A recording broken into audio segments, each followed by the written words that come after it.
Alright, we can all agree that distance learning can be a huge pain in the butt.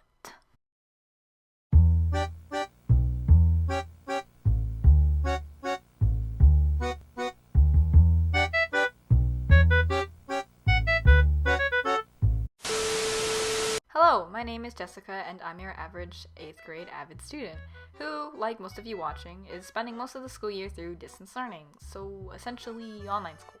Like I said earlier, distance learning can be complicated, stressful, or even frightening. Well, would it make you feel better knowing that you're not the only one? Many students whom I personally know are also stressed and are having trouble in online classes. By students, I mean me! So, as the overachiever, I decided to make a quick short list of ways to make DL, or online school, less suffering.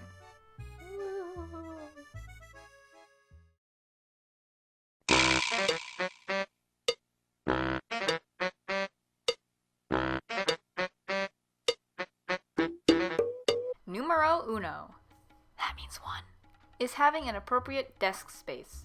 By that, I mean finding a comfortable yet private space to yourself to help you focus on your learning. Walk with me. Now, a bad example of a good place to work is here. See how close my desk is to my bed? Yeah, it's not the most ideal place to work since it's really tempting to just swivel my chair and flop on my bed.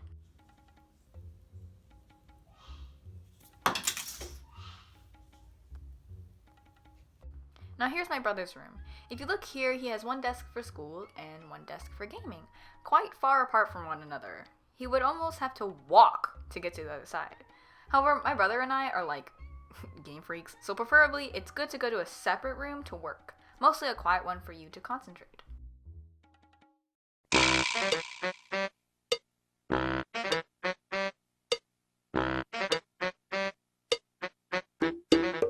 Numero dos. That means two. Okay, okay, I'll stop. Taking notes. Look, I'm not saying this because I myself is an avid student, but taking notes doesn't mean all of you guys have to be.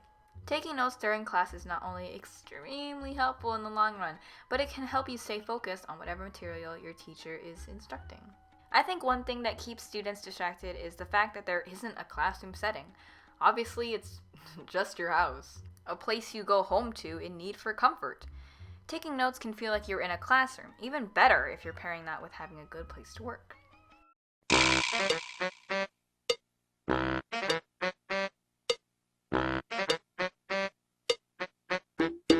Numero tres. Because of distance learning, I have been finding it troublesome to manage my time and keep myself on a schedule. I've gotten a little bit better now, so here are some tips that I have.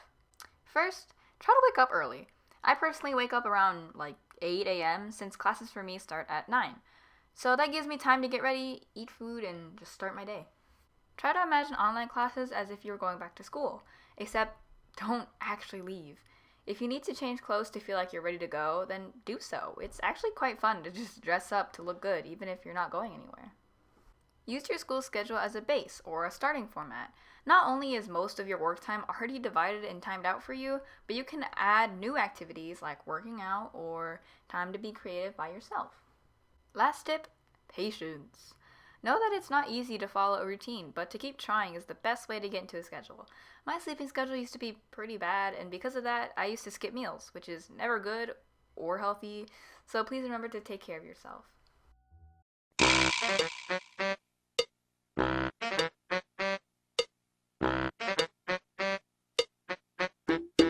Numero cuatro. In our current schedule, we have a break in between dedicated to lunch, basically. When I talk about breaks, I mean breaks as in making sure to take a breather, stretch, or drink water. Especially when you're doing homework or work in general that requires you to sit still for a long period of time. It's always good to maintain a good stamina. Working out all your strength all at once without taking a 10 to 15 minute break could be damaging, and you just end up tiring out yourself more. So breaks are very important, people! Stay hydrated.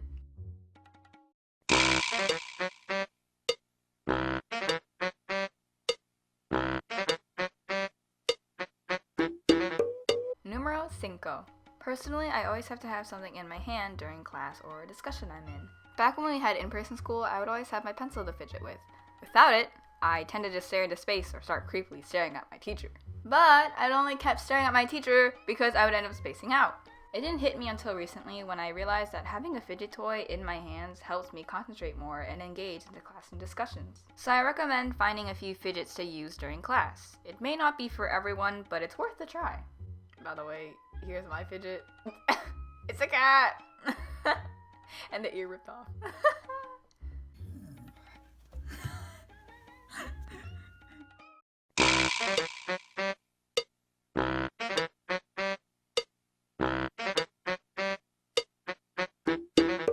To finally close off this video, I want to say that distance learning is hard for all of us.